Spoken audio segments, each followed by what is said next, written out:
السلام علیکم ورحمۃ اللہ وبرکاتہ۔ رمضان المبارک کا خوبصورت سا مہینہ شروع ہو چکا ہے، اور اس خوبصورت سے مہینے میں ہمیں اللہ تعالیٰ نے ایک دفعہ پھر موقع دیا ہے کہ اپنی عبادات کو مکمل کریں، اپنے آپ کو جو ہمارے اندر کمیاں ہیں ان کو کم کر کے ایک بہترین انسان بننے کی کوشش کریں۔ اور آج کی پوڈ کاسٹ بھی ہونے والی ہے کچھ خاص، کیونکہ آج سے ہم شروع کرنے جا رہے ہیں رمضان المبارک کے پورے مہینے میں رمضان کے حوالے سے خصوصی ٹاپکس پہ بات، اور ان ٹاپک پہ بات کرنے کے لیے ہمارے ساتھ گیسٹ موجود ہوں گے، وہ بھی کسی تعارف کے محتاج نہیں ہیں۔ ہمارے ساتھ موجود ہیں مفتی محمد توفیل صاحب، آئیے ان سے جانتے ہیں۔ اور آج کا جو ٹاپک ہے وہ بھی بہت ہی زبردست ہے، کیونکہ آج ہم بات کرنے جا رہے ہیں رمضان اور روحانیت کے حوالے سے۔ تو سب سے پہلے مفتی صاحب کو اپنے پوڈ کاسٹ میں خوش آمدید کرتے ہیں اور جانتے ہیں کہ رمضان اور روحانیت کا کیا تعلق ہے اور اس کا کیا مفہوم ہے۔ السلام علیکم مفتی صاحب۔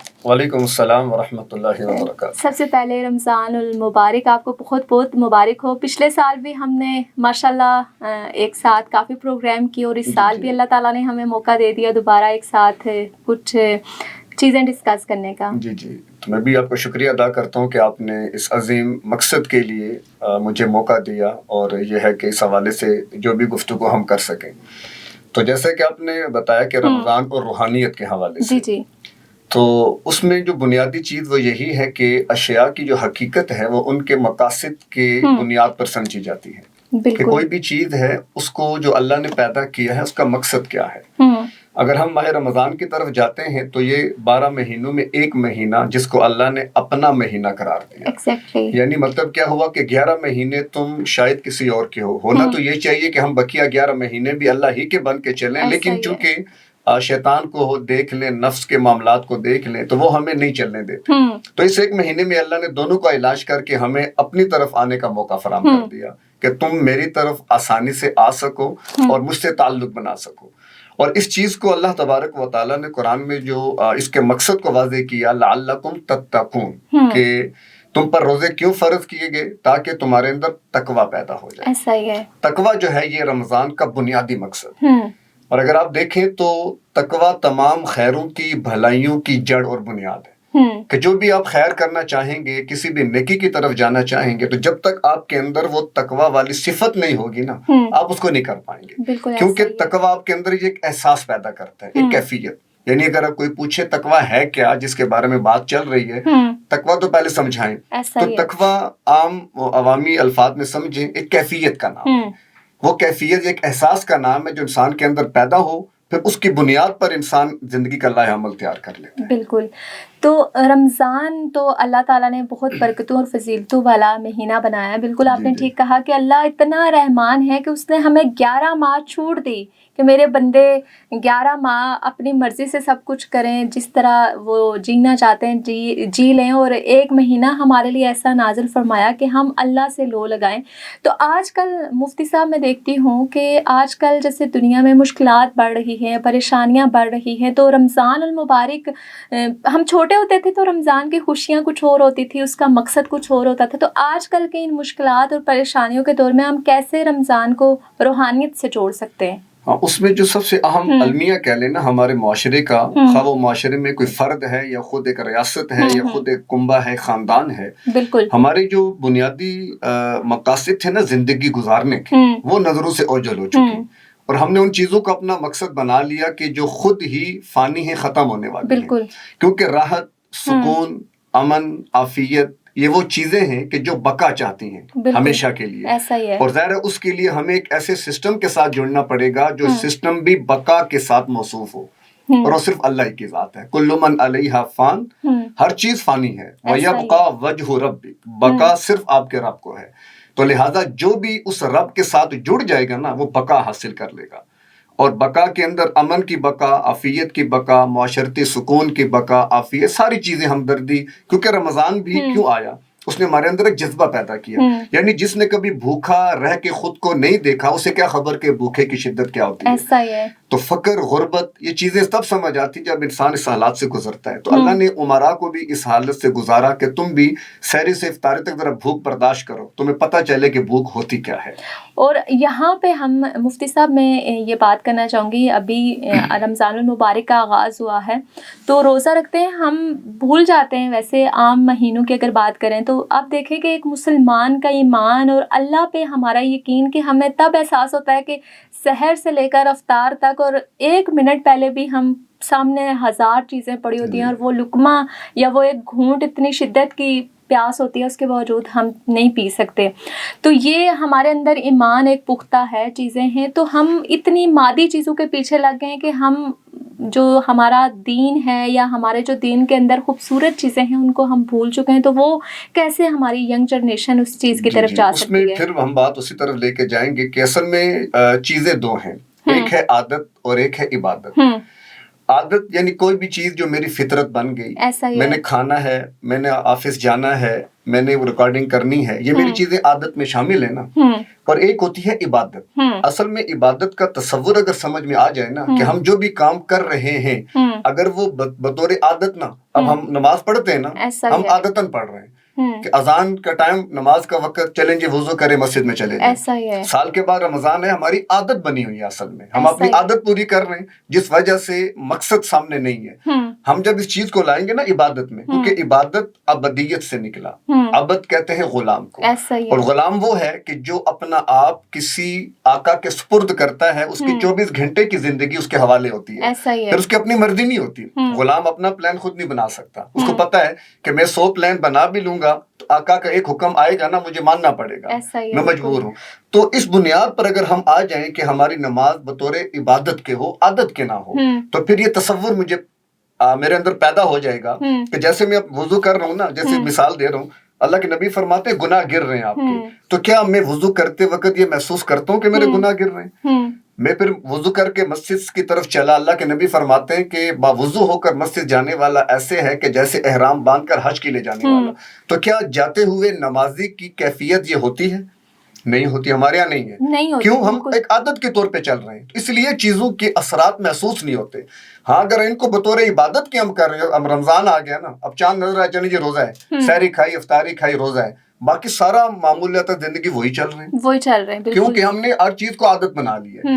تو جب تک ہم عادت سے عبادت کی طرف نہیں آئیں گے کہ عبادت ہمارے اندر ایک تصور پیدا کرے گا ابدیت کا، تو پھر میری 24 گھنٹے کی زندگی بس میں سمجھ جاؤں گا کہ میں اس میں آزاد نہیں ہوں. اچھا، یہ مجھے بڑی اچھی آپ کی یہ بات لگی ہے کہ ہم نے عادت بنا لی ہے، عبادت کو بھی ہم ایک عادت سمجھ کے، روٹین کا حصہ سمجھ کے کر رہے ہیں. اس کے مقصد یا اس کی چیز کو ہم اس کے اندر نہیں، اس کی حقیقت ہمارے سامنے نہیں ہے، بالکل، اس کی حکمت، اس کا فلسفہ. تو یہاں پہ مفتی صاحب میں جاننا چاہوں گی کہ کیا معذرت کے ساتھ کہ ہمارے مولویوں نے نہیں ہمارے دین کو تھوڑا مشکل کر دیا کہ آج کل کے لوگ بس روٹین کو ہی فالو کر رہے ہیں؟ یہ بھی عموماً واقعی ہی ایک سوال ہوتا ہے اکثر کہ علماء نے دین کو مشکل بنا دیا. دیکھیں، دین وہ ہے جو اللہ نے اتارا اپنے نبی صلی اللہ علیہ وسلم پر، اور وہ 1400 سال پہلے مکمل ہو چکا ہے. الیوم اکملت لکم دینکم، کہ آج ہم نے دین مکمل کر دیا ہے. تو لہٰذا وہی دین 1400 سال سے چلا آ رہا ہے. بالکل مفتی صاحب، ہم جانیں گے آپ سے اس پر بھی، لیکن یہاں پہ ایک وقت ہوا جاتا ہے، چھوٹی سی بریک کے بعد ملتے ہیں. ویلکم بیک ناظرین، آپ دیکھ رہے ہیں دیسی پوڈ کاسٹ ود رانی اندلیب، اور آج ہم بات کر رہے ہیں رمضان اور روحانیت کے حوالے سے، اور اس حوالے سے ہمارے ساتھ موجود ہیں مفتی صاحب. جی مفتی صاحب، ہم بریک پہ جانے سے پہلے بات کر رہے تھے. جی میں وہی گزارش کر رہا تھا کہ ہمارے معاشرے کے اندر یہ چیز بہت زیادہ عام ہو چکی ہے کہ علماء نے دین مشکل بنا دیا. ایگزیکٹلی. اصل میں یہ دین وہی ہے جو 1400 سال پہلے تھا. یہ دین وہی ہے جو اللہ کے نبی لے کر آئے. دین وہی ہے جس پہ صحابہ نے عمل کیا. وہاں ہمیں یہ چیز نظر نہیں آتی کسی صحابی نے کبھی کہا ہو کہ بڑا مشکل ہو گیا ہمارے لیے. وجہ کیا تھی؟ اس چیز کو ہم نے سمجھنا ہے کہ آج ہمیں مشکل لگ رہا ہے، ان کو آسان لگ رہا تھا. اس کی بیسک وجہ یہ تھی کہ وہ عبادات کے حقائق سے واقف تھے. ان کو اس بات کا پتا تھا، ہم فجر کے ٹائم اٹھتے ہیں نا سردی میں، ٹھنڈے پانی سے وضو کر رہے ہیں، تو اگر تو عادت پہ جائیں تو عادت ہمیں روکتی ہے ان چیزوں سے جس میں ہمیں مشکل یا دشواری ہو. ایسا ہی ہے، بالکل. لیکن عبادت جو ہے ہمیں اس طرف لے کے جاتی ہے جہاں پر دشواری ہو، جہاں پر مشکل ہو. یہ گردن کٹانا، جسم کے ٹکڑے کروانا، یہ کیا سمجھتے ہو؟ عادت میں ایسا تھوڑی ہوتا ہے. عادت میں تو سوئی بھی ہم اپنے لیے چبھانا گوارا نہیں کرتے، لیکن جب بات عبادت کی آتی ہے تو جسم کے ٹکڑے بھی ہو جاتے ہیں. تو یہ ہے وہ حقیقت کہ آج ہماری طبیعتوں میں نا دین نہیں رہا. ہماری طبیعتیں اس طرف جا نہیں رہی. جیسے کڑوی دوائی حالانکہ اس میں میرے لیے فائدہ ہے لیکن میرا منہ بنے گا, میں انکار بھی کروں گا. تو کیا وجہ ہے اس سے دوری کی؟ اس کی دوری کی وجہ ہماری طبیعتوں کے اندر بے دینی کا غلبہ. ہماری جو روح تھی نا, اصل میں دین کا سفر روحانی, جیسے آپ نے کہا نا رمضان اور روحانیت, روح جو ہے نا اصل طاقت اس کی ہے. اب اس کی مثال دیکھیں, صحابہ کے بارے میں آتا ہے کہ نماز میں کھڑے ہیں اور پوری صف بھوک کی وجہ سے گر گئی, اتنی مشقت, بھوک لگی ہوئی ہے. حضرت ابو ہریرہ رضی اللہ عنہ فرمایا کرتے تھے کہ میں اپنا جو جگر تھا نا زمین کے ساتھ چپٹا لیتا اور لوگ میرے گردن پاؤں رکھتے تھے, اسے مرگی ہو گئی, حالانکہ وہ بھوک کی شدت ہوتی تھی. اور یہی صحابہ جب جاتے تھے نا میدان جنگ میں, تو اللہ نے قرآن میں کیا کہا, ان اللہ یحب الذین یقاتلون فی سبیلہ صفا کأنہم بنیان مرصوص, یعنی یہ سیسا پلائی دیوار بن گئے.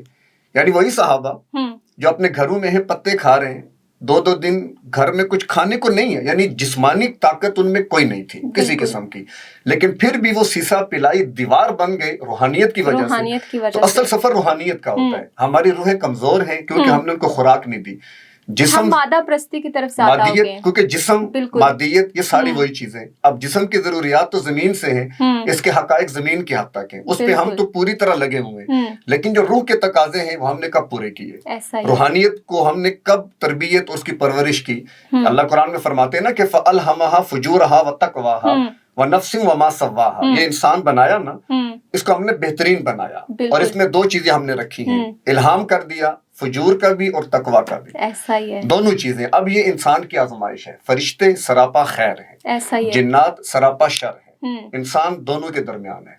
اگر وہ خیر کے پہلو کی طرف جائے گا تو صفے فرشتے صفے ملائکہ میں آ جائے گا. اقبال نے بھی اسی لیے کہا تھا نا, فرشتہ مجھ کو کہنے سے میری تحقیر ہوتی ہے, میں مسجود ملائک ہوں, مجھے انسان رہنے دو. ایسا ہی ہے, بالکل آپ صحیح بات کر رہے ہیں. تو مفتی صاحب جیسے بات ہو رہی ہے کہ ہم لوگ نا مادیت کی طرف زیادہ چل پڑے ہیں, تو آج کل کے دور کے حساب سے میں بات کروں گی کہ جیسے سوشل میڈیا کا آپ سمجھ رہے ہیں کہ بہت زبردست غلبہ آ چکا ہے, دور ہر طرف اس کا ہی چھایا ہوا ہے. تو رمضان المبارک میں کیا آپ ہماری ینگ جنریشن کو پیغام دینا چاہیں گے کہ سوشل میڈیا کا استعمال وہ کس نوعیت کا کریں اور کس طرح اپنے آپ کو روحانیت سے جوڑیں سوشل میڈیا کے تھرو ہی؟ ہاں, دیکھیں سوشل میڈیا بنیادی طور پر آپ اس کو خیر کے ساتھ نہیں جوڑ سکتے, جو اس کا اصل فلسفہ ہے. کیونکہ سوشل میڈیا جس طرح ہمارے معاشرے کے اندر سرایت کر چکا ہے, اگر اس میں کوئی بھی خیر کا پہلو ہوتا تو اللہ اپنے نبی یا نبی کے صحابہ یا وہ لوگ کہ جنہوں نے دین کی بنیاد رکھ کر لوگوں کو اللہ سے ملایا,